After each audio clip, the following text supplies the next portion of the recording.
Hello, everybody. How are you? How are you? Are you all set?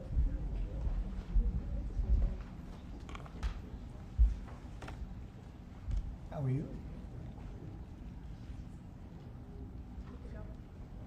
Thank you very much for being with us. It's a good time for this country, whether you have the hottest country anywhere in the world. I think you're hearing it from a lot of people, not just from me.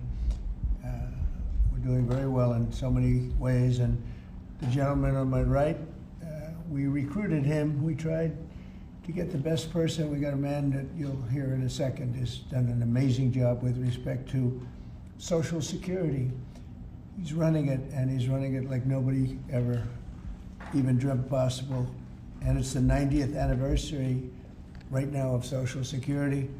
So today we celebrate that 90th anniversary of one of the most significant pieces of legislation ever signed into law, the Social Security Act of 1935, and we're going to make it stronger, bigger and better, really doing a job.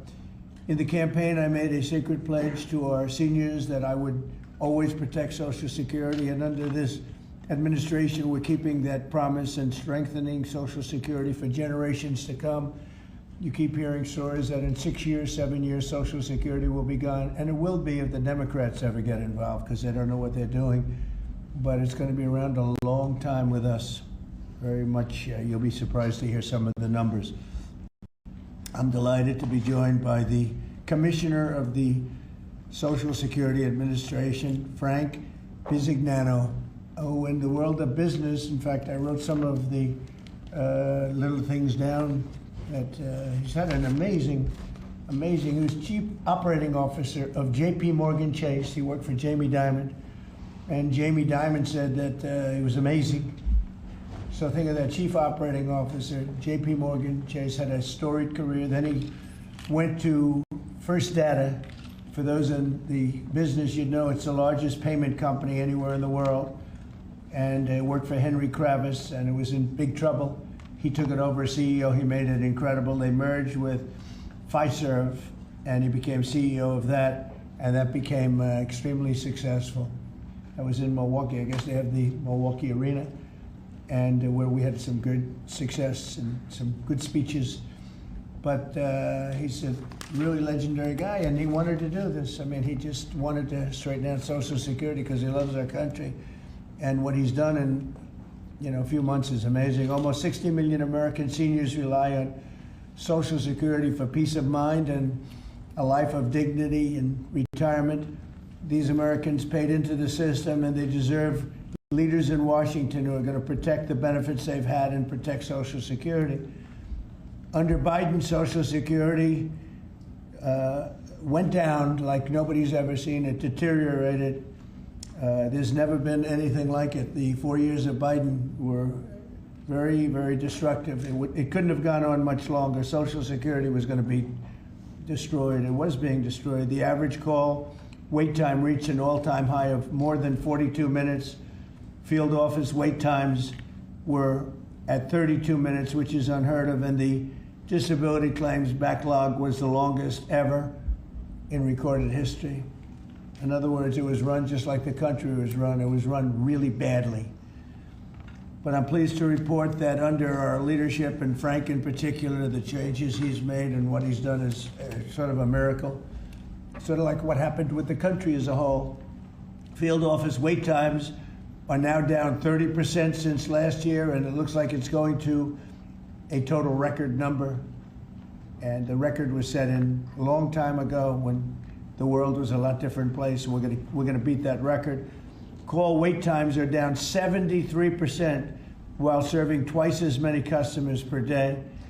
The disability claims backlog is down 26%, and seniors now have 24/7 online access to their accounts, which they never had before, whereas under Biden, the website was down 29 hours a week. For maintenance purposes. It was essentially not open very much. They were always maintaining it, but they didn't know what the hell they were doing. They had a person running that had no idea what they were doing. Among my very first acts was to order all government employees to return to the office or be removed from the job, which means our Social Security offices are now open for full business hours 5 days a week. So unlike being shut down all the time, we're open at record levels also. We're making it really great for the people that want and demand Social Security, and they paid into the system. They deserve it. Last month, I signed one big, beautiful bill and allowed no tax on Social Security for our great seniors, okay? So how's that? Not bad, right? No tax on Social Security for our seniors. And to protect our benefits, we've already kicked nearly 275,000 illegal aliens off of the Social Security system. These are people, many of them have already left the country, and yet we were sending them checks all the time. And 275,000, and that number is now even larger than that, Frank. It's an unbelievable job. And what that's doing is making the system strong. It's making it strong. Biden never kicked anybody off. Everybody joined. And we're carrying out historic deportations to remove many more illegals committing Social Security fraud. It's the Social Security fraud that was taking place at levels that nobody's ever seen. We cleared 12.4 million names listed in the Social Security database over 120 years of age. Think of that. So we had 12.4 million names where they were over 120 years old. Is that right? That's a hell of a statement. I have a feeling, Dan, that's not really gonna, that really didn't happen, did it? So you have 12.4 million names listed in the Social Security database that were over 120 years of age, meaning you were breaking records, because I've never heard of anybody at 125. There were nearly 135,000 people listed who were over 160 years old, and in some cases getting payments. So somebody's getting those payments, and we're after that. We're also fighting the menace of inflation to make life more affordable for American seniors, and we've ended Biden's inflation.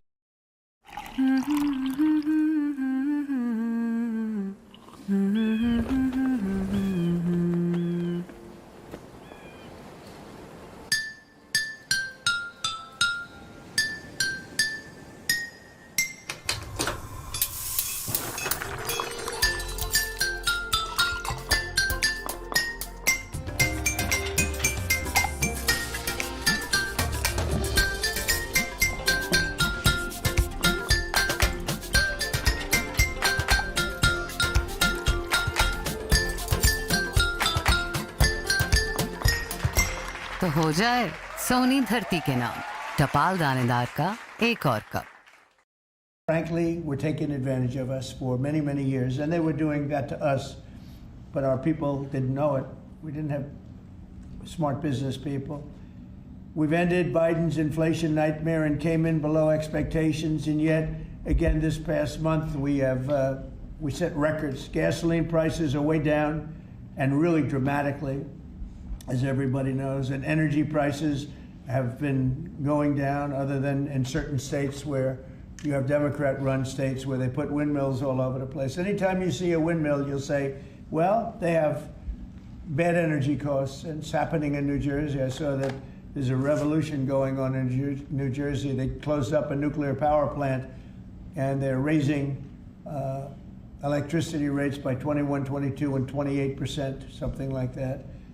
And you're going to have a new governor in New Jersey. I tell you what, you have a good man running in the Republican Party. He'll get him down. But what they've done is they've killed so many good sources of energy for very expensive windmills and lots of other things that don't work. 401ks and retirement accounts are soaring, and the stock market is setting record highs. Almost every day we're going record highs, and yet we're taking in hundreds of billions of dollars in tariffs. So it's turned out that Trump was right and they were wrong. A few smart people knew what was going to happen. A few of us were right. So we're going to keep the fighting going. We're going to make America's seniors every single day. We're going to fight for them. We're going to make them richer, better, stronger in so many different ways. But Social Security is like pretty much the one that we think about, and we love it, and we love what's happening with it. And it's going to be good for 90 years and beyond. again, you were given only a short period of time. Social Security was supposed to be like down. Had they won the election, Social Security would have defaulted during Biden or Kamala's election, whoever they so chose. Two beauties.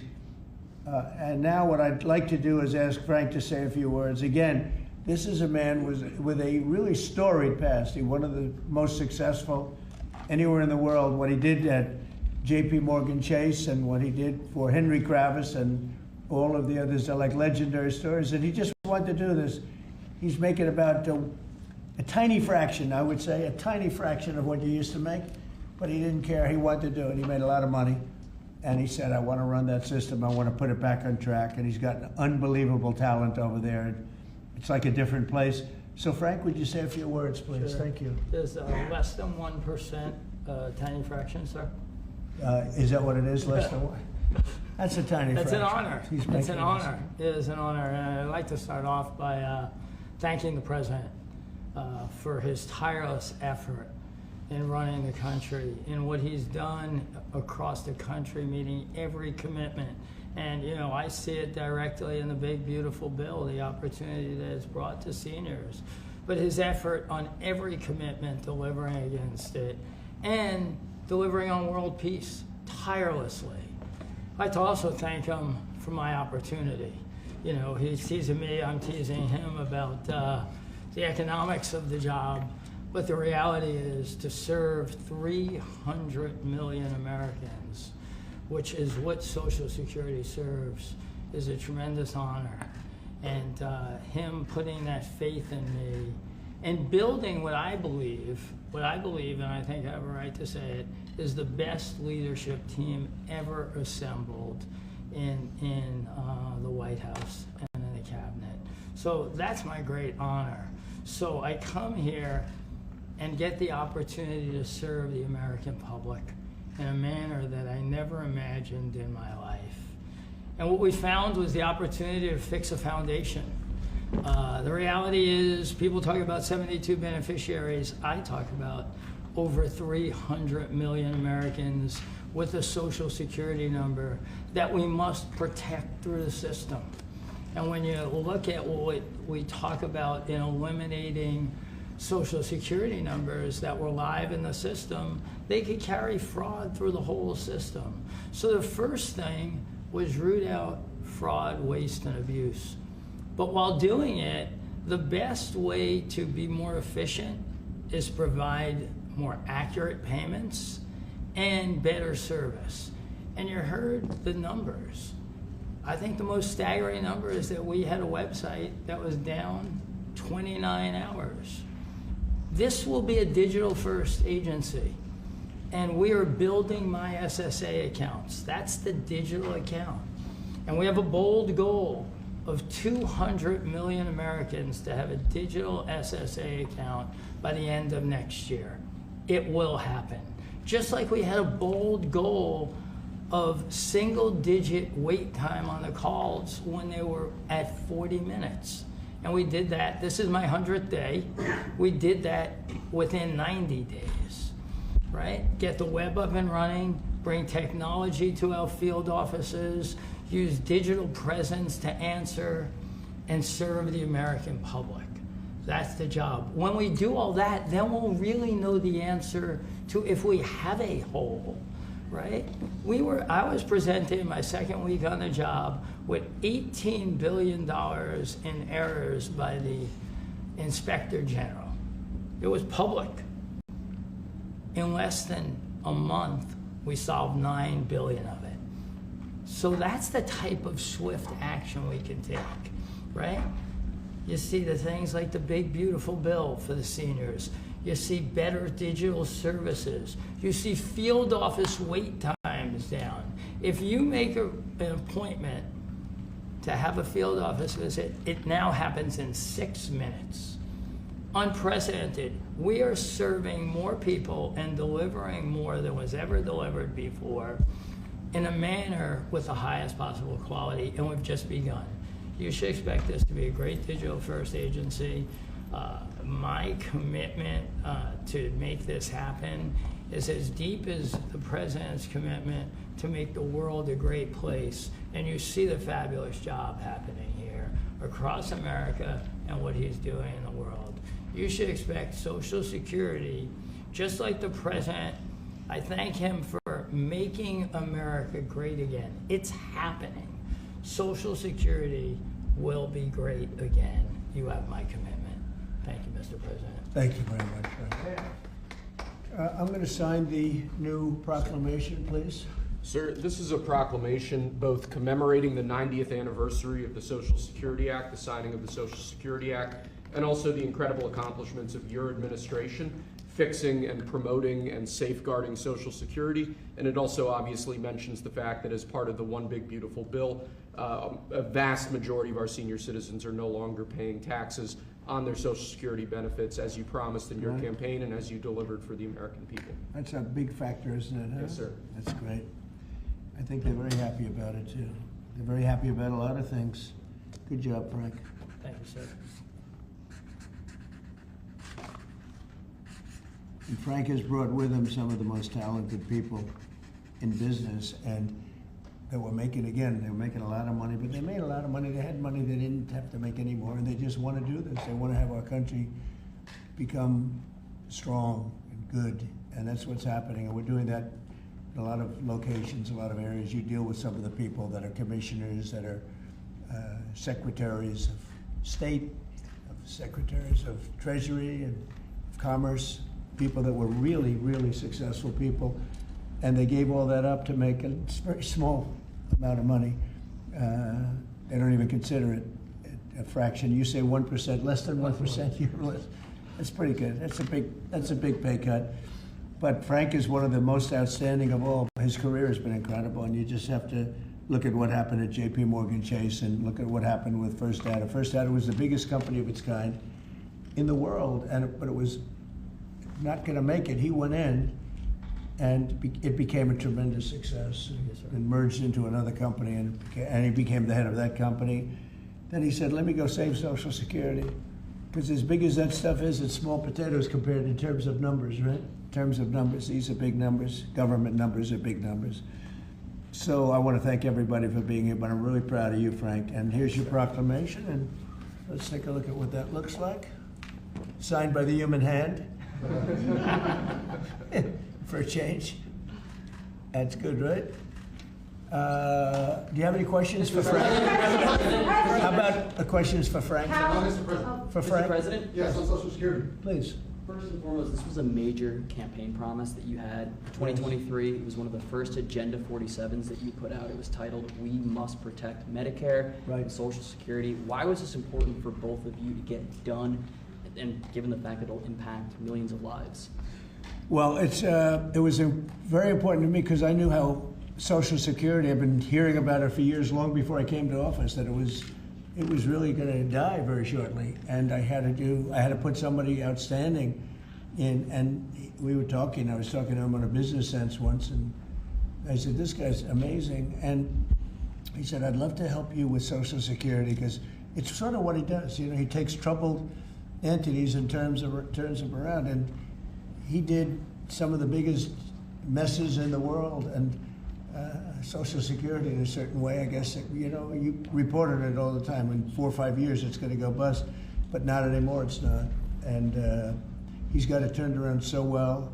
The proclamation helps. All of the things we've done help.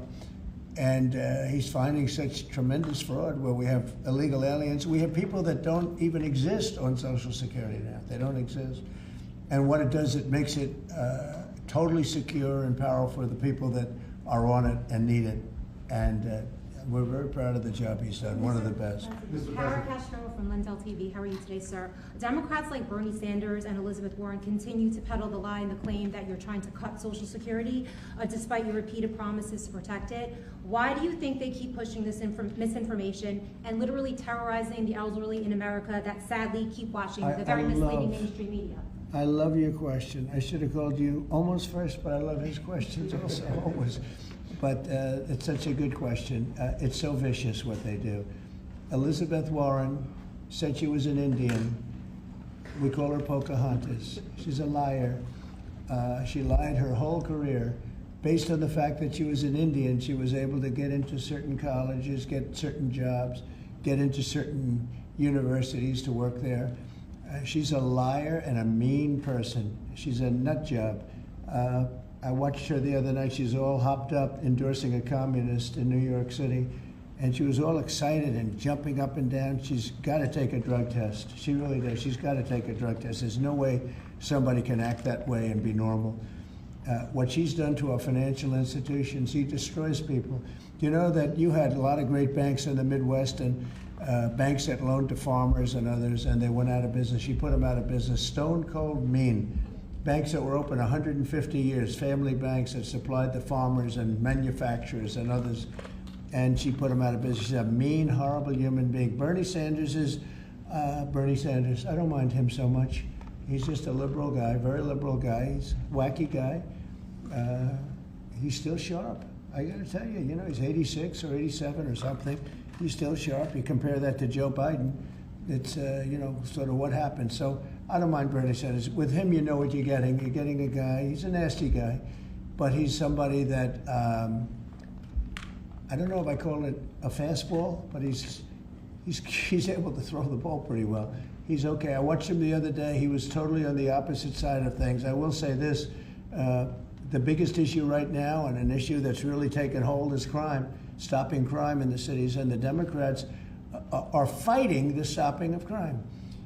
So I think that's like men playing in women's sports is okay, or transgender for everybody okay. But this is a bigger issue. This is the biggest of all issues. Crime is rampant in D.C. It's rampant in our generally blue-run cities, and they've got to do something about it, or they're never going to win another election. And instead of calling me a dictator, they like to say Trump's a dictator. Trump's a dictator. Well, I had calls from many, many friends, including Democrats. I have a lot of Democrat friends, but they're normal people. And they were thanking me so much for what I'm doing in D.C. They feel so safe already. And you know, at the border, we had 0 people come in, and this is done by a liberal group. They're the people that do it. I have nothing to do with it. 0 people in 3 months. We had 0, 0, and 0 for 3 months. And last year we had millions of people pouring in from all countries, from jails, from drug addicts, gang members, drug dealers by the thousands and thousands. 11,888 murderers, half of whom committed more than one murder.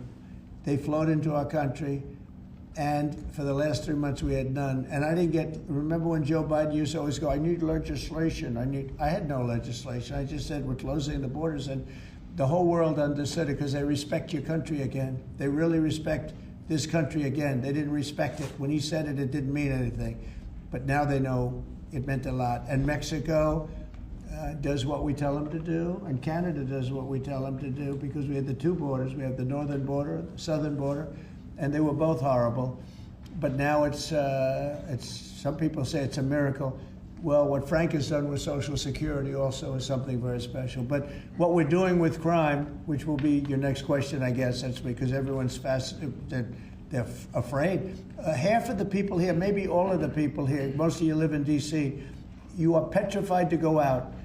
And you're liberal, and if you're liberal, you're going to have to change. You're Democrats, you're going to have to change your ways. So we will have crime under control very shortly in D.C., but they're record numbers. And sadly, what I guess the mayor did, but whoever it was, they asked the numbers to be fudged so that it would show less crime than the fact. The fact is, it's worse than it's ever been, and we will have it just like we did at the border, where with borders are totally in great shape right now, the best ever, record-setting shape. We'll have the crime situation solved in D.C. very soon. And we're also going to beautify the city. We have a beautiful city, but you can't have graffiti, and you can't have roads with potholes, and you can't have the medians, the dividers in the roads falling down on the street. We're going to be beautifying the city, making it really beautiful. We're going to be getting the criminals the hell out of here. We don't want the criminals in Washington, D.C. Mr. President, one on your Putin meeting and then one on D.C. crime. Are you prepared to offer Vladimir Putin access to rare minerals to incentivize him to end the war? We're going to see what happens with our meeting. We have a big meeting. It's going to be I think very important for Russia, and it's going to be very important for us, and important for us only that we're going to save a lot of lives. Look, we have, we're not paying any money, as you know, to Ukraine. We're supplying equipment. We're being paid 100% plus for that equipment by NATO. And I got NATO up from 2% to 5% of GDP. They now have billions of dollars. NATO is a very rich group of countries, and we make the best military equipment anywhere in the world by far, and they're buying our equipment, and they're paying 100% for the equipment, 100%. In fact, they owe us about $2 billion now. They're going to send a check. Another one was sent recently for $1 billion. So we're not spending any money anymore. Biden gave them $350 billion, got nothing for it. And if you look, and by the way, we also signed a rare earth deal where we get, years of rare earth to get our money back, the money we spent. But what I'm really doing this for is to save thousands of soldiers a week. You have Russian soldiers, you have Ukrainian soldiers, and then you'll have missiles dropped into various cities and towns in Ukraine. And they're losing last week they lost 7,251 people, mostly soldiers, Russian and Ukrainian soldiers. I'm doing it for that reason. We have a meeting with President Putin tomorrow. I think it's going to be a good meeting, but the more important meeting will be the second meeting that we're having. We're going to have a meeting with President Putin, President Zelensky, myself, and maybe we'll bring some of the European leaders along, maybe not. I don't know that it's going to be very important. We're going to see what happens. And I think President Putin will make peace. I think President Zelensky will make peace. We'll see if they can get along. And if they can, it'll be great. I've solved 6 wars in the last 6 months, a little more than 6 months now, and I'm very proud of it. I thought the easiest one would be this one. It's actually the most difficult. We had one war raging, as you know, for 37 years. One in the Congo with Rwanda was raging for 31 years. We solved 6 of them, made peace, not just solved them, we made peace. If you look at Pakistan and India, planes were being knocked out of the air. 6 or 7 planes came down. They were ready to go. Maybe nuclear, we solved that. I thought this would be maybe an easier one.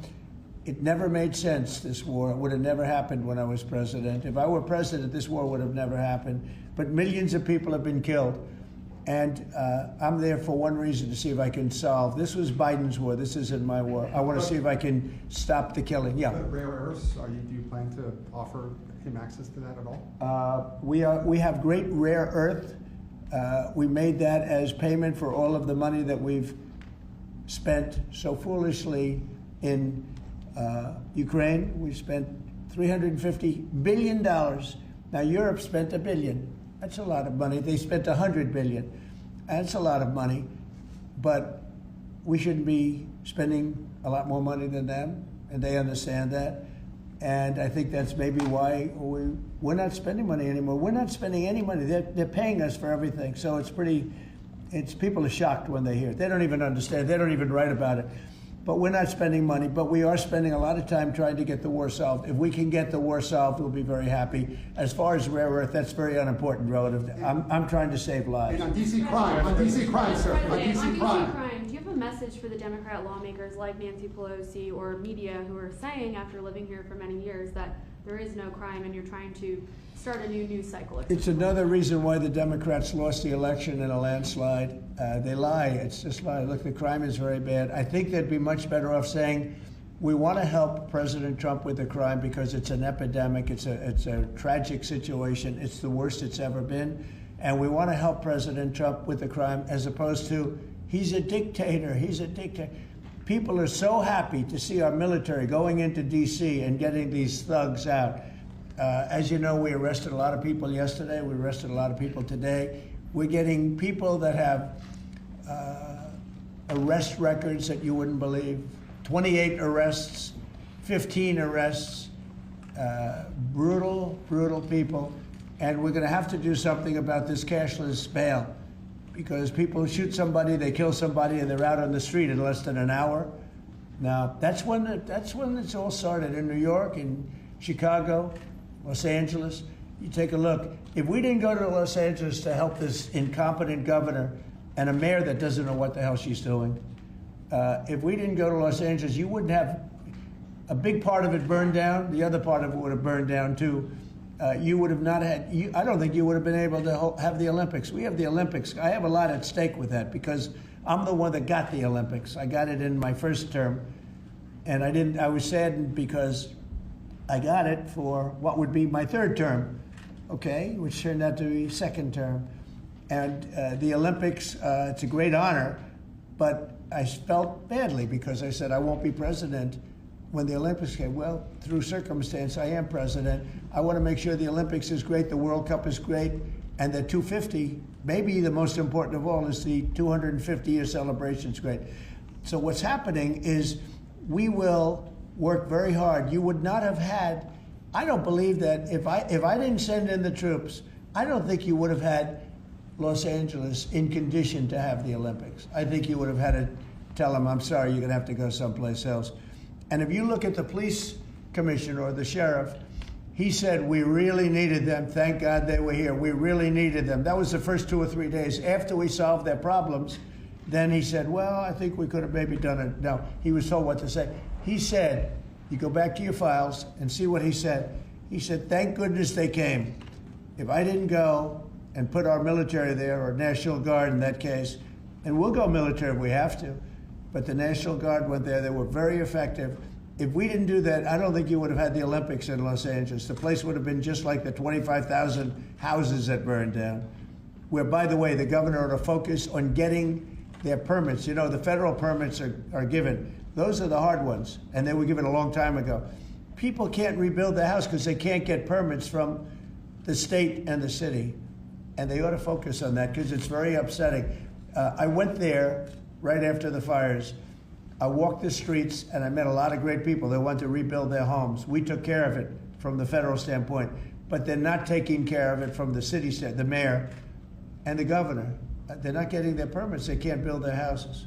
Mr. President, on DC crime. Go ahead, please. Mr. President, thank you. Do you think this summit and the incentives for peace you are putting on the table could end up rewarding Putin for his invasion of Ukraine? And what kind of signal do you think that could potentially send to other aggressors? No, I don't think it's a reward. I think that what we have is a situation that should never have started, should have never started. It didn't start under me, and for 4 years it wasn't even discussed. And I could see it was going to happen after I left. I could see what was happening. Everything that we did was wrong. Everything that was done was wrong. Everybody's to blame. Putin's to blame. They're all to blame. This is a war that would have never happened.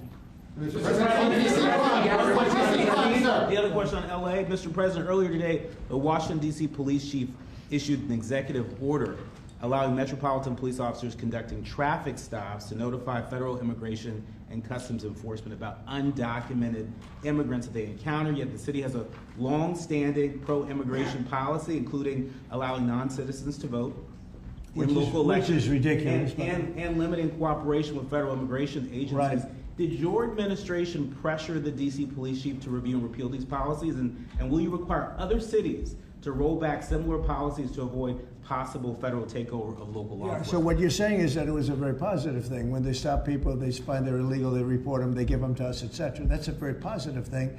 I have heard that. It just happened. That's a great step. That's a great step if they're doing that. Yeah, I think that's going to happen all over the country. We want to stop crime.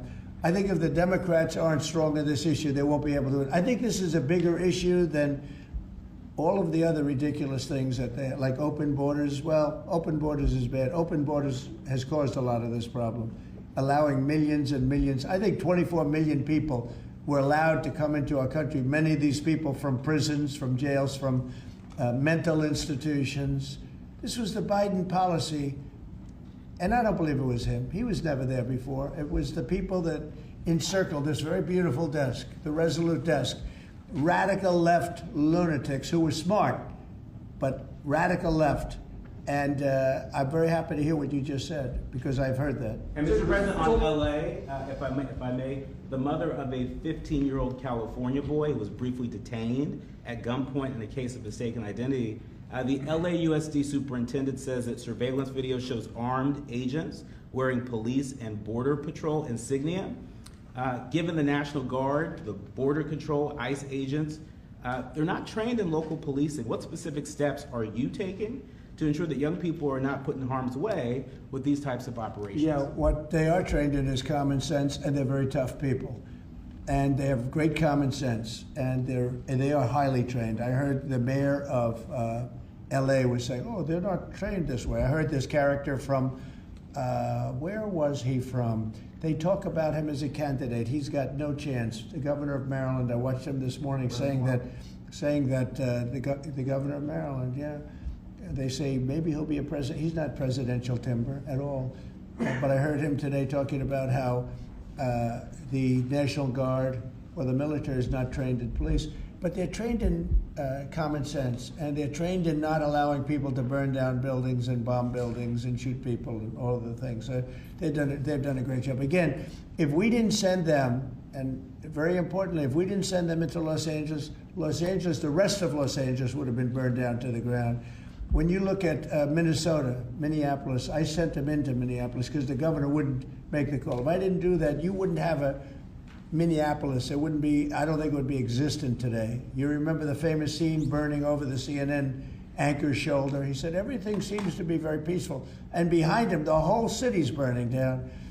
So you had the whack job governor who ran for vice president and made a fool out of himself. You would have had, I saved that city, I'll tell you, I saved that city. So the bottom line is these are very tough people that are trained in a thing called common sense, and they're also trained in doing what we're talking about right now. And you watch crime stop, but you wouldn't have Los Angeles, it wouldn't be existent today. We would have had to cancel the Olympics if I let that go on. Mr. President, will you pressure Israel to allow journalists into Gaza to cover the humanitarian efforts the U.S. is pursuing? And I'd like to see that happen, sure. Would you pressure? I would like to see it happen. I would be very fine with journalists going in. It's a very dangerous position to be in, as you know, if you're a journalist, but I would like to see it. And on tariffs, Brazil, Mexico, and Latin America are getting closer to China, and they say it's partly because of the tariffs you're imposing those countries. Are you concerned them getting closer to China? No, not at all. I'm not concerned at all. They can do what they want. None of them are doing very well, and what we're doing in terms of economics, we're blowing everyone away, including China. We're doing better than any other country in the world right now. Brazil has been a horrible trading partner in terms of tariffs. As you know, they charge us tremendous tariffs, far, far more than we were charging them. We weren't charging anything, essentially.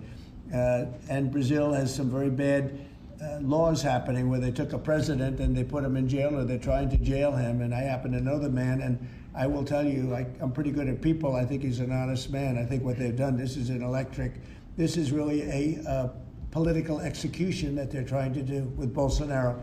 I think that's terrible. But they also treated us very badly as trading partners for many, many years. One of the worst countries on earth for that. They charged tremendous tariffs, and they made it very difficult to do anything. So now they're being charged 50% tariffs, and they're not happy, but that's the way it goes. Mr. President, on DC crime, sir, on DC crime, are you concerned at all that some federal officers that are helping DC police might be being pulled away from other high priority assignments? Like what? Like what? Terrorism, for example. Oh, really? Terrorism? They'll stop terrorism as part of what they're doing right now. No. The soldiers that we have, first of all, we have plenty of them, long beyond what that you have here. We're just using a very small force. You know, in Washington, D.C., they have thousands of police. They have a lot of police, but the police weren't allowed to do their job. We have a lot of great ones, and you have some that weren't so good, to be honest, but they weren't allowed to do their job. But now they are allowed to do their job, and essentially it's only 2 days, but you look at the numbers already, they're dropping. And no, they're not being pulled off for anything. Mr. President, as you know, there were some very concerning reports about crime statistics. Police are manipulating crime data to downplay crime in D.C. Will the administration release its own crime statistics to counter their misinformation? And will those individuals who are intentionally misrepresenting crime data and fudging the books, like you said, be penalized for endangering the public? They are under investigation right now. They are giving us phony crime stats, just like they gave other stats in the financial world. but they're phony crime stats. And Washington, D.C. is at its worst point, and it will soon be at its best point. You're going to have a very safe, you're going to have a crime-free city. I mean, I say that. You're going to have virtually a crime-free city. And these are strong men, but the criminals are strong men and women, but they're strong men. And these are people that don't play games. We're not playing games. These are criminals we're dealing with. And they treated people. They took one of the people that worked for us the other day. You saw the beating, the pounding, 10 against 1. And they pounded the hell out of him. He's lucky to be alive. He's barely, almost killed.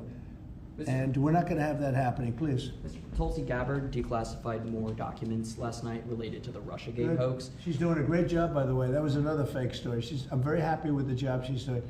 That's right. They declassified some terrible documents talking about Democrats and what they did. Yeah. Radical left lunatics. It showed that then DNI James Clapper sent out emails to IC officials saying that it would be a team sport to push then the debunked 2017 ICA report, and that it might need them to compromise on their normal modalities. What's your reaction to the latest declassification, and in your view, sir, what does real accountability look like for the players involved? It's incredible what we're finding.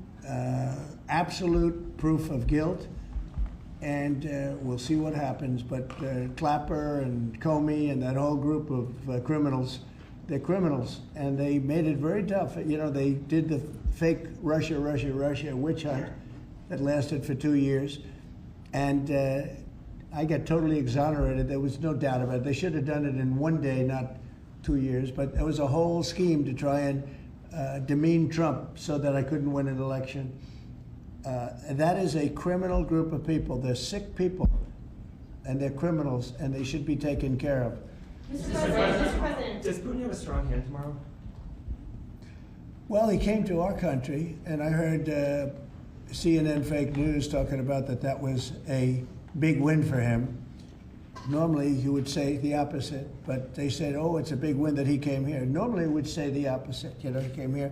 I think that President Putin would like to see a deal. I think if I weren't president, he would take over all of Ukraine.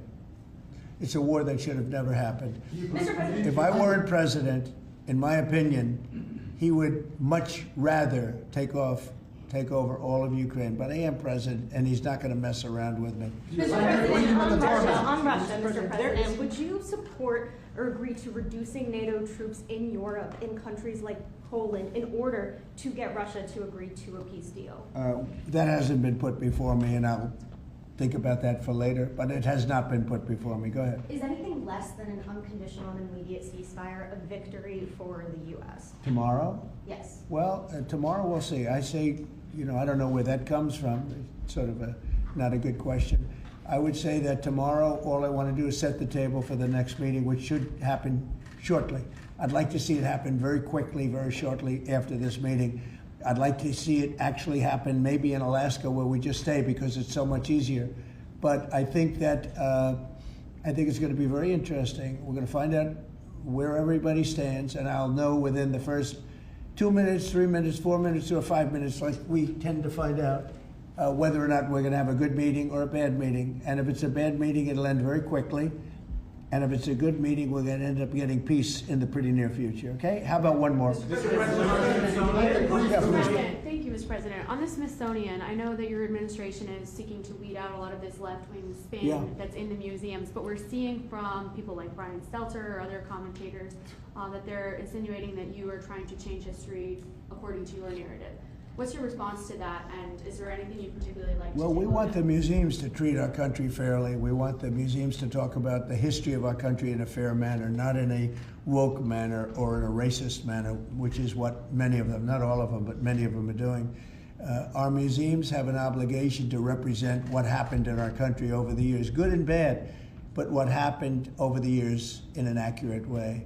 Thank you very much, everybody. Thank you, press. Thank you, press. Thank you. Thanks, guys. Headed out right here. Thank you, press. Thanks, guys. Head out right this way. Right this way. Thanks, guys. Keep coming. You see the video Let's of go, the sandwich thrown at the officer? Thanks, guys. Thank you, press. Thank you very much. Thanks, guys. Thank you, press. Let's go. Let's go. Thank you, press. Thank you. Thank you. Keep coming. Here, you can go right here. You can go. Okay. Thank you. Thank you, fellas. Hope you make it look good today, fellas. Sir, can I have you look right over here? Yeah. Thanks, guys. Keep going. Keep going. Thank you. Thank you.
यार ये कौन है जो सब right कर देगा? वही जो ब्लू को ब्लू और व्हाइट को व्हाइट कर देगा।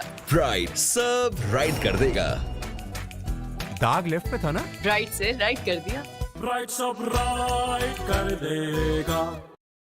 So, good morning. My name is Lorena Gonzalez. I am the president of the California Federation of Labor Unions, AFL-CIO, representing 2.3 million workers throughout the state, over 1,300 different local unions from every sector you can imagine.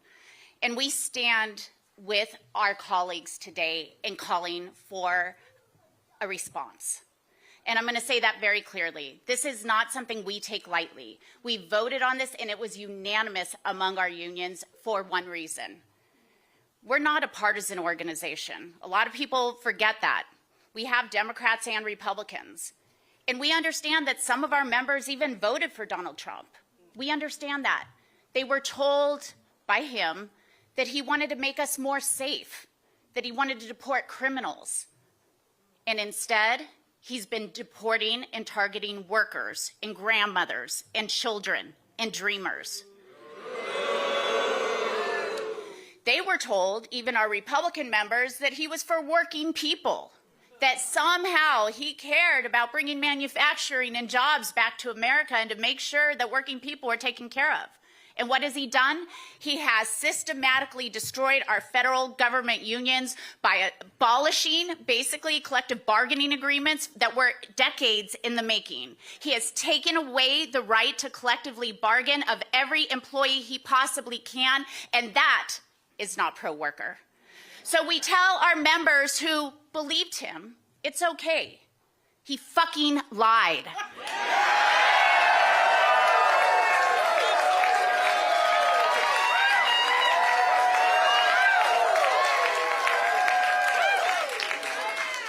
We don't blame them, but we do tell them this. And they know this because they showed it in the last election. Even those who voted for Donald Trump in some of our reddest areas in the state said, we are going to send a check by voting for a Democrat to Congress. We had split ticket voting in a number of districts, and in fact, flipped 3 of those. That's what Donald Trump was afraid of. That's why he went to his lapdog in Texas and said, do something for me because they're about to come get a couple more. Yes, we were. But if he wants to cheat, we're going to fight back. We are tired of lapdogs. We want people who are independent, not obedient. And it's time for us to show a little disobedience to Donald Trump. It's time for us to fight with everything we have, because if we care about working people, and I very much do, and I know the people behind me do, if we care about unions, the right to make better for your life, to work a hard day and be able to come home and afford a house, to put your kids through college, to put food on the table. If we care about this, then we have to fight and make sure elections are fair. We have to make sure that there is a check in Congress, and California can unilaterally do that. And we are proud to stand with our governor, Gavin Newsom, who is ready and asking us to fight back. We will fight back every single day, and we will go to every one of our members and every member of the public to remind them that if you care about your future, if you care about your kids' future, you have to recognize this. I don't care what your job is. I don't care what part of the state you live in. I don't care where you came from. You have more in common with an undocumented farm worker than you did with the fucking billionaires who are causing this problem in the first place.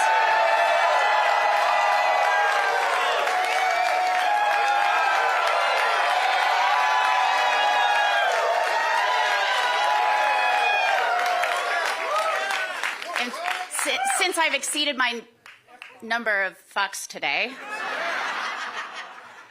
it is my pleasure to bring up somebody who has seen firsthand the destruction caused by this administration. My brother, David Huerta, the president of SEIU, California State Council.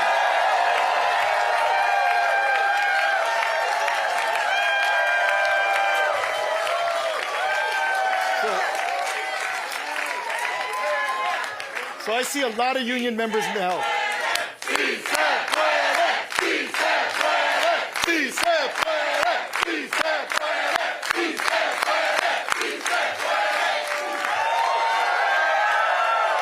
When we fight, when we fight, and fight we will. Take a deep breath here. My name is David Huerta. I'm president of SEIU USWW and president of SEIU California, and I stand here today on behalf of over 750,000 workers represented by SEIU in California, healthcare professionals, janitors, airport workers, security officers, caregivers, educational workers in every corner of our state. And SEIU members are ready to fight. SEIU members across the board, black, brown, Asian, white, we are worried about our democracy, and we are choosing to act. We've been protesting on the streets, and now we're gearing up to the fight at the ballot box. Workers, and in particular workers of color, are rising up to defend our democracy. And SEIU members are no strangers to fighting for democracy. Our members know what's at stake, and they know that we're in for a fight. But when we are in a fight, we're all in that fight. And we're ready now because democracy is at stake. Republicans in Texas, Washington, D.C., and other states are colluding with Trump to consolidate one-party authoritarian power in Washington. The same Republicans that changed the rules to pass their atrocious big pile of garbage. I'd say shit. Well, actually, I'm going to say big pile of shit because it is a big pile of shit. Are now trying to change the rules to stay in power. Working people will not stand back and let it happen. Republicans have one goal, and that goal is to silence the voices of working people, divide brown and black communities in particular, unleash terror in immigrant communities, and establish a government that will serve corporations and the wealthy, not the working people. And it's particularly important that we are gathered in our beautiful city of Los Angeles, because it is here on June 6th. Nido school age nutrition में मौजूद इजाफी nutrients इसकी growth, learning और immunity को support करें। इसीलिए तुम्हारे हर बढ़ते कदम पर नीडो और मेरा प्यार हर पल साथ। Incarcerating, taking working people, taking mothers, fathers, aunts, uncles, neighbors off our streets. And for me is with the great sense of pride as an Angelino that we saw our community defending family, defending community, but most of all defending our democracy.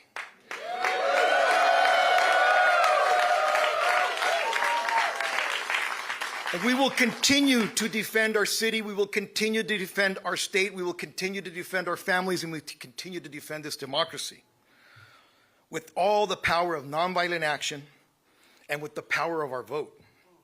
We have no intention to let up at all in this effort. We must have a response to those who choose to do this, and we cannot allow the voters in this country to be disenfranchised, perhaps permanently, by the actions of an authoritarian. SEIU members care too much about fairness, about our right to vote, and our democracy to let that happen. And we do not back down from a fight. We support Governor Newsom and the legislative leaders who are committed to taking bold action to protect our democracy. California voters must be given the chance to save our democracy. And I trust California voters will save our democracy. We will not sit silently while extremists manipulate elections, disenfranchise the majority of voters, and take away our rights. We know the rest of the country is waiting to see what happens because California, once again, is at the very front line of our fight against authoritarianism. It is our time to rise up for working people.